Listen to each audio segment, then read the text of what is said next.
Hello बच्चों, welcome back to your channel.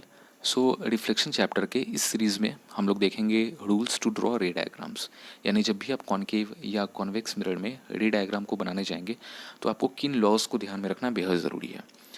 तो देखिए, आपको सिर्फ 4 लॉज को ही ध्यान में रखना है। अगर आप इन 4 लॉज को अच्छे तरीके से समझ जाएं तो आप सारे रे डायग्राम को आप इजीली ड्रॉ कर पाइएगा। तो अब हम बारी बारी से देखते हैं कि ये 4 लॉज क्या हैं। तो पहला लॉ है कि rays parallel to principal axis will pass through focus after reflection.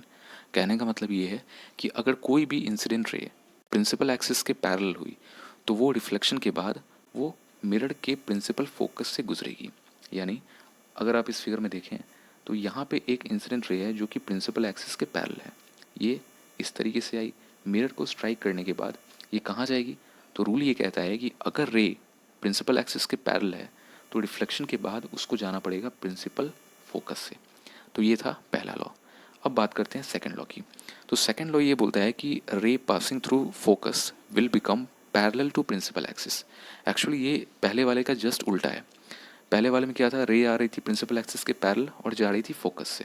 दूसरे लॉ में क्या है कि अगर कोई भी इंसिडेंट रे प्रिंसिपल फोकस के रास्ते से अगर आ गई तो वो रिफ्लेक्शन के बाद वो प्रिंसिपल एक्सिस के पैरेलल हो जाएगी। यानी ये और ये क्या हो जाएंगे, दोनों पैरेलल हो जाएंगे।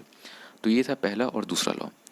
तो रे डायग्राम के तीसरे और चौथे लॉ को समझने से पहले हम लोग मैथ्स के एक सिंपल थ्योरम को रिकॉल करते हैं।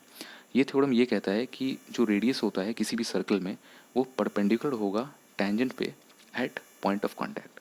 तो अगर आप इस डायग्राम को देखें तो यहाँ पे जो ए बी है वो है एक टेंजेंट जो कि सर्कल को टी पे टच कर रही है, यानी टी पॉइंट ऑफ कांटेक्ट है। तो थ्योरम ये कह रहा था कि जो रेडियस होगा वो इस पे परपेंडिकुलर होगा। यानी अगर ओ टी यहाँ पे रेडियस है तो ये क्या होगा, इस टेंजेंट पे परपेंडिकुलर होगा।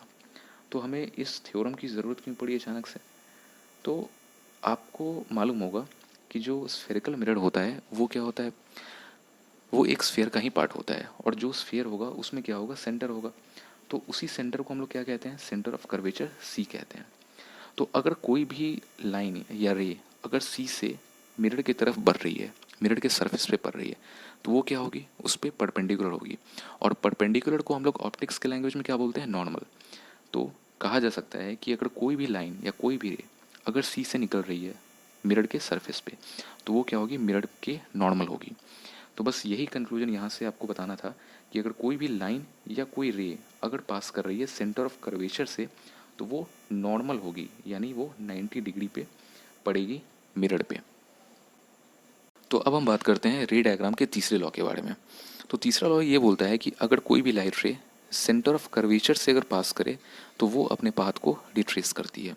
कहने का मतलब ये है कि अगर कोई भी लाइट रे सेंटर ऑफ कर्वेचर से गुजरे तो वो अपने ही पाथ पे वो वापस लौट जाएगी।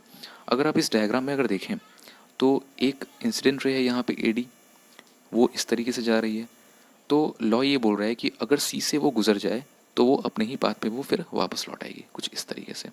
अब अगर आप यहाँ पे सोच रहे होंगे कि ये ऐसा क्यों हो रहा है, तो आप थोड़ी देर के लिए रिकॉल करिए कि प्लेन मिरर के केस में क्या हो रहा था।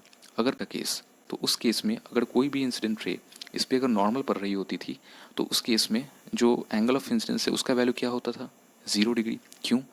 क्योंकि एंगल ऑफ इंसिडेंस हम कहते हैं वो एंगल जो नॉर्मल और इंसिडेंट रे के बीच बन रहा होता है।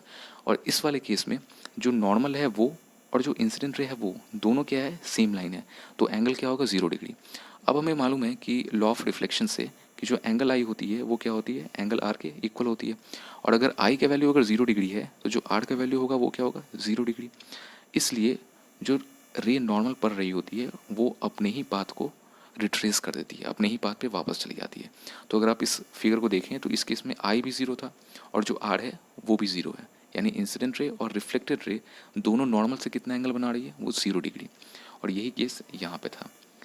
अब हम बात करते हैं लास्ट लॉ ऑफ रे डायग्राम। तो ये है कि अगर कोई भी लाइट रे अगर मिरर को पोल पे हिट कर रही है तो वो सिमेट्रिकली चली जाएगी। अब यहाँ पे भी सेम लॉ एक्चुअली वैलिड होता है।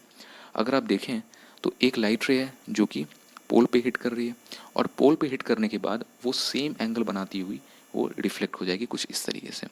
तो अगर आप थोड़ा रिकॉल करें तो जो सी है वो क्या होता है, अगर सी से कोई भी लाइन अगर जा रही है मिरर की तरफ तो वो क्या होगी, उस पर नॉर्मल होगी। तो ये वाली जो रे है वो क्या है, इंसिडेंट रे। ये वाली जो रे है वो है रिफ्लेक्टेड रे, और ये क्या होगी बीच में, नॉर्मल। तो हमें मालूम है कि जो एंगल आई होता है वो क्या होता है, एंगल आर के इक्वल होता है। यानी ये वाली जो एंगल होगी वो इस वाले एंगल के इक्वल होगी। और यही रीज़न है कि अगर कोई भी लाइट रे अगर पोल पे स्ट्राइक करे, यानी अगर कोई भी एंगल के साथ, तो वो उतने ही एंगल पे वो रिफ्लेक्ट हो जाती है। क्यों, लॉ ऑफ रिफ्लेक्शन के अकॉर्डिंग। तो ये था रे डायग्राम के 4 लॉज। अगर आप इन 4 लॉज को अच्छे से समझ जाएं तो आप किसी भी तरह का, चाहे वो कॉन्केव हो या कॉन्वेक्स हो या प्लेन हो, आप किसी भी तरह का रे डायग्राम ईजिली ड्रॉ कर सकते हैं। इसके बाद की वीडियोस आपको प्लेलिस्ट में मिल जाएगी। अगर आपको ये वीडियो पसंद आए तो आप लाइक करें, अपने फ्रेंड्स के साथ शेयर करें, और इस चैनल को ज़रूर सब्सक्राइब कर लें। अगर इस वीडियो से रिलेटेड कोई डाउट या कन्फ्यूजन हो तो उसे आप कमेंट सेक्शन में ज़रूर डालें। And all the best.